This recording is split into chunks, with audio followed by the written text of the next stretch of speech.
strong-willed to promote Indonesia's modern contemporary identity, Alvin founded a furniture company.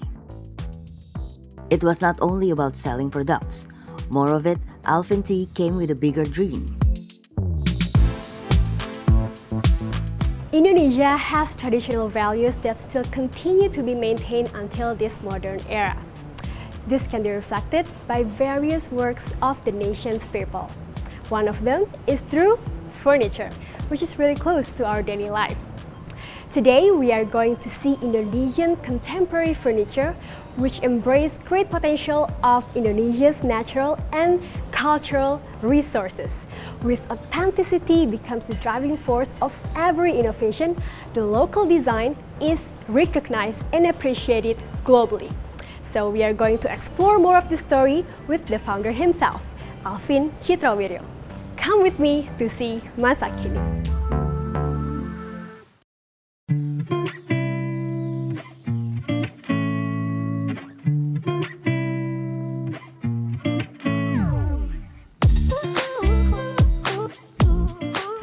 The furniture company, Alvin was founded after Alvin Chitrawiryo finished his study at the Royal Melbourne Institute of Technology, Australia in 2004.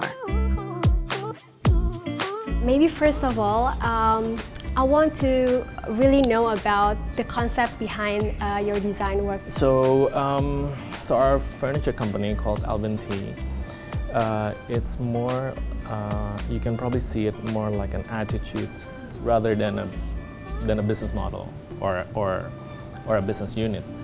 It all started basically from how I got quote-unquote frustrated with the culture of manufacturing, producing, making, designing things in Indonesia when I recently just came back from Australia, coming back from my studies, and it triggered me to rethink like what's wrong with us, you know. We are able to produce all these beautiful things, manufactured high quality products for a lot of international brands, have an abundant source of material and very skilled labor. But why do we remain only being the quote-unquote tailor, like the maker of things? Why can't we become or put our own face into our own products, or even to our own, you know, produce basically? So that triggered me. Alvin is a furniture company, but we really want to push the boundaries of what first, like an identity of what modern contemporary Indonesian design is or can be, and the attitude, like, you know, making things is not just making a product, but the type of perception or the way you see things, and then reflect it into the type of products that you produce and the way you communicate it. That is one holistic approach that I feel as Indonesians or people that are coming from Indonesia, we should really learn on how to maximize them. Specializing in designing for almost 17 years, Alvin focuses on products that inspire its consumers.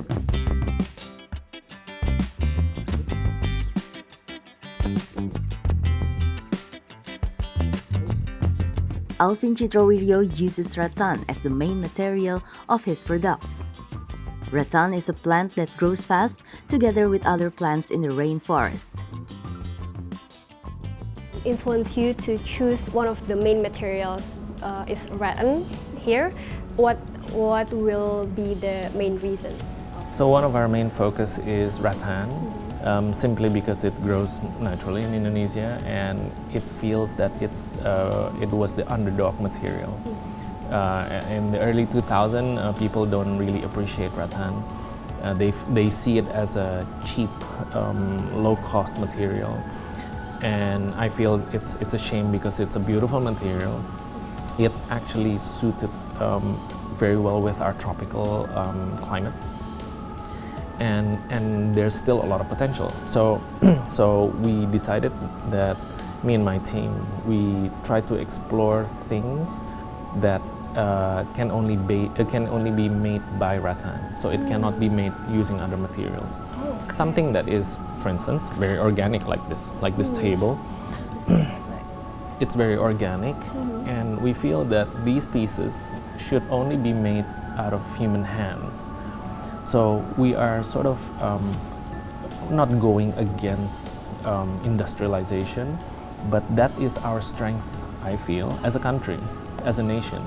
We have our hands, and those hands are very skilled. Magical, right? Yeah, exactly.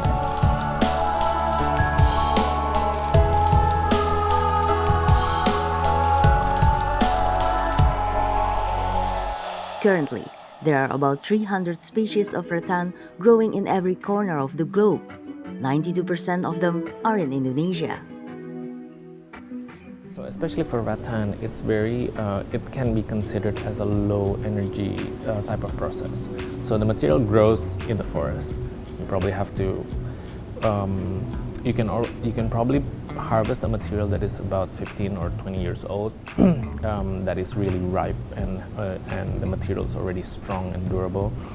Then the material is being processed through shaving the thorns, because the material has a lot of thorns, and then you bake them to make them pliable, and of course you have to clean the material. And people usually collect them based on size, so the size are rather regular, and you so basically when the material comes to the factory, it comes in a variety of sizes, and based on the design of the piece, then it's either bent or joint, like joint, or it's being weaved or woven, basically. And usually we put a clear coating just to protect the material. Some pieces can be colored or dyed. There's a process of dyeing that uses mud. So it's mud and then it's boiled to give a dark, like an almost black color. And but only for that color. We haven't really explored using different kinds of dyes for different colors. And then everything is basically assembled by hand. So that's about it. It doesn't really use a lot of machining. It does not require metal molding like a plastic injection product does. It doesn't really use a lot of computer CNC or computer assisted machines, basically, to do that.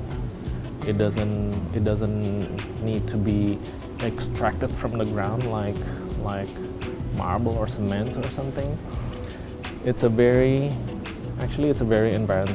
environmentally friendly process comparing to other materials.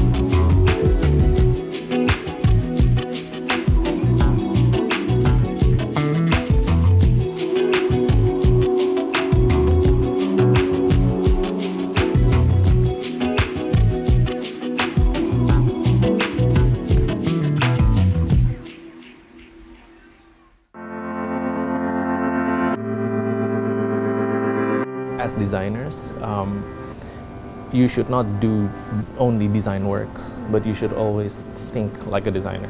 So, so being a designer is more like a doing and thinking. It's a holistic thing. You cannot just create designs without having the mind of solving problems, understanding who the users are, where the product or where the solution is going to be applied. Tell us maybe a little bit more about yourself. How did you choose to be like the product designer at the first place? So I think my talent was in drawings or visualizing, but then when I went to my studies, which was industrial design, that course gave me a better understanding on what do I need to draw, or what do I need to visualize. So that enabled me to think, okay, apparently in design, it's not just about drawing, or it's not just about visualizing, but really understanding what problems do you want to, what problem is there to be tackled, and then how do you want to tackle it, and who's affected by the problem, etc., etc. And then that solution or that idea is then being visualized. Apparently, I discovered that I enjoy doing that. So not just drawing or visualizing, but I enjoy identifying the problems. That's why I complain a lot. That's part of my hobby. Okay. And after that, maybe, yeah, exactly. And after that, then visualizing it. To Alvin Chitrowirio, aligning idealism with the commercial sector is a challenge. It has inspired him to be a better person, especially in producing artwork. So I think one of the biggest challenges is always how to match your idealism with commercial reality. That is, I think that challenge is going to be forever. But aside from that, there's also a challenge from my internal side. So basically, try to understand who I really am, and the thing that I want to do, how coherent is that? We only have one life, right? There's no life after this life. So basically, I don't want to waste my time on doing the things that doesn't really connects to who I am, or it doesn't really make me a better person by doing it. Or I don't want to do things that I don't enjoy, right? Life is there to be enjoyed. So when I started this business, the first challenge has always been the commercial challenge. How do I make money from this? The second challenge is basically, how do I maintain this enjoyment of doing this? Because if you don't enjoy, you will never have enough energy to actually pursue it, right? And then the third challenge is basically, how do I understand myself better? So understanding yourself better, understanding how you can actually extract joy or take pleasure from what you're doing and make it commercially viable, then I would say, you'll be on your track. You'll be on the right track. So these challenges, I take it very, very deeply. What kind of exhibition have you participated with? And then, maybe there was particular exhibition that you've been impressed the most, or maybe like the unique story behind that. Tell us about that. Before COVID, we used to show our pieces in Milan, and together with the company that we work with, Vivere, in Paris. And just before COVID, we worked together with a gallery to show our pieces in New York, in Brooklyn, and also at a group exhibition in Tokyo, and also in Stockholm. It was a busy year. It was part of our idea to communicate our values to the international audience, but also to gauge and to understand what the other international companies are doing. What is the atmosphere? What do people care about? What is the best or the most forefront idea that we need to adapt to, etc., etc. Milan has always been the mecca for design, with the design week being the biggest design week in the world. And it's really interesting to see that Italy, Italian industry players can work together, happily or unhappily, I don't know, but they work in tandem, not to compete against each other, but to promote made in Italy. So they don't really compete between this furniture company against that other furniture company. but they work together to always push this brand made in Italy. And that is a very inspiring thing to understand that how an industry can actually play together and not just to conquer the local market but international, right? Now, again, going back to that mindset, it's a completely different way of seeing things compared to Indonesia, where we always feel that I have to save myself, I don't really care about my neighbors, etc., etc., Exactly, competition, but within ourselves, we forgot that the world is a big place, and there's a huge market outside of Indonesia as well, or even inside Indonesia. Why do we need to compete against each other just to conquer a small pie in the local market? Why don't we work together with our competitors, but work together to be better, not work together to cut down prices, basically? Because if you cut down prices, you cut down all the supply chains.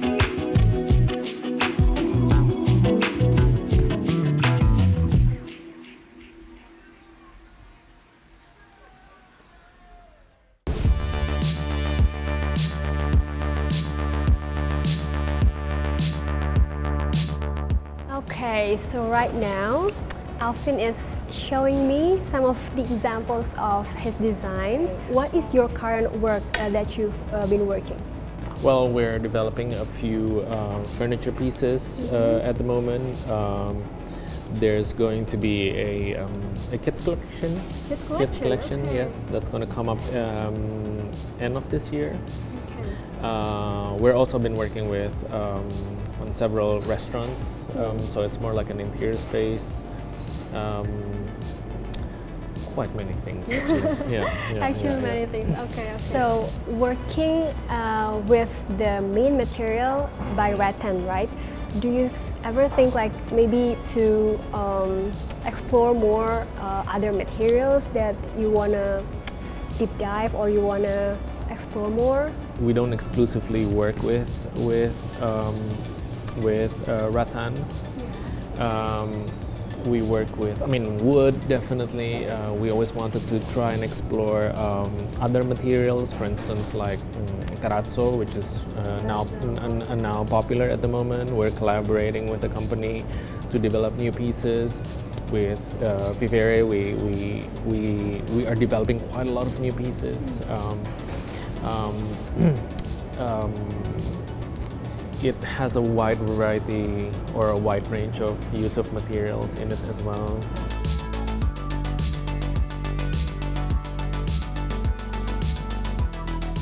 First thing first, what do you do when it's all white? What the first thing you do to design like a piece of maybe a table or a chair? Tell me, maybe you can teach me. Yeah. So furniture is very very human centered. Yeah. So a furniture or a piece of furniture really the shape of the furniture actually supports the type of interaction of the people. So for instance, if you sit in a casual manner, then ultimately the position of the chair itself is suitable for exactly should lean a little bit more relaxed.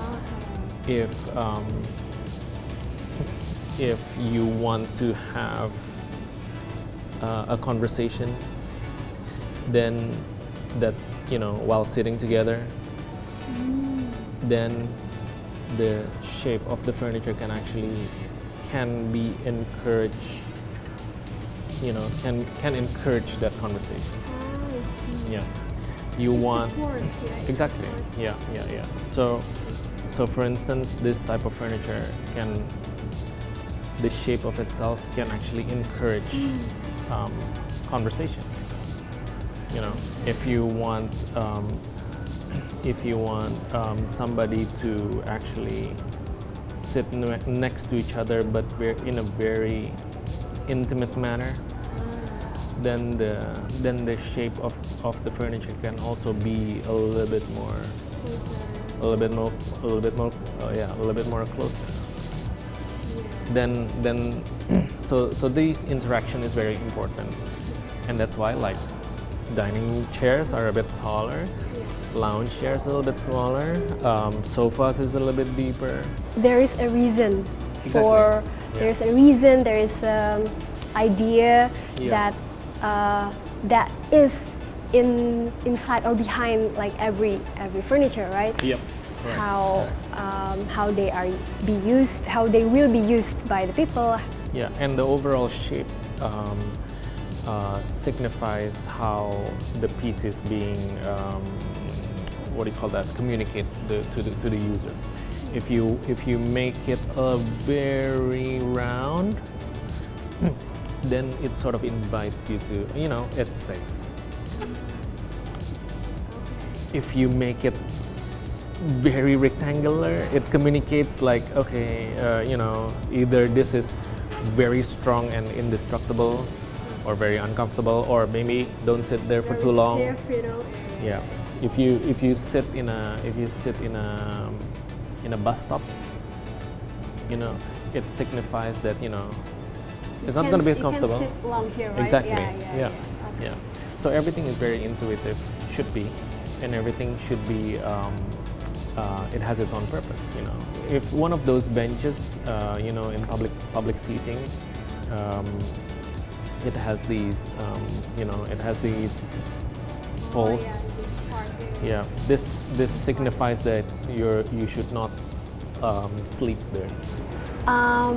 What are your messages, or maybe your hopes, aspirations towards the overall, maybe if I can say, furniture industry in general in Indonesia?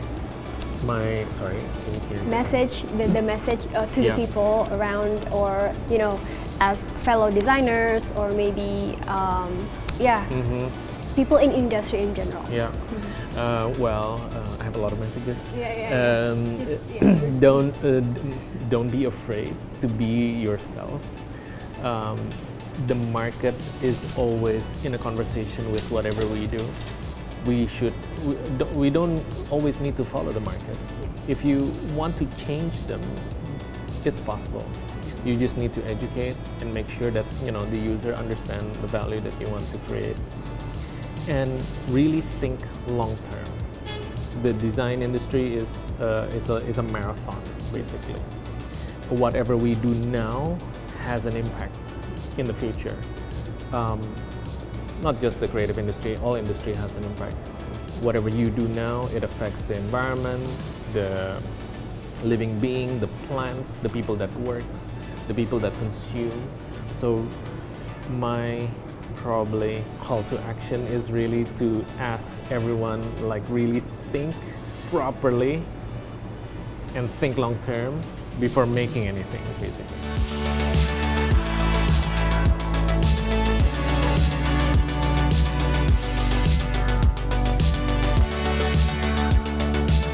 Designing a product is not an easy job. We should actually know or understand what is actually the problem to be solved. And also, hopefully, we can collaborate with other Indonesian fellow designers to support each other and create valuable and also meaningful product locally and internationally.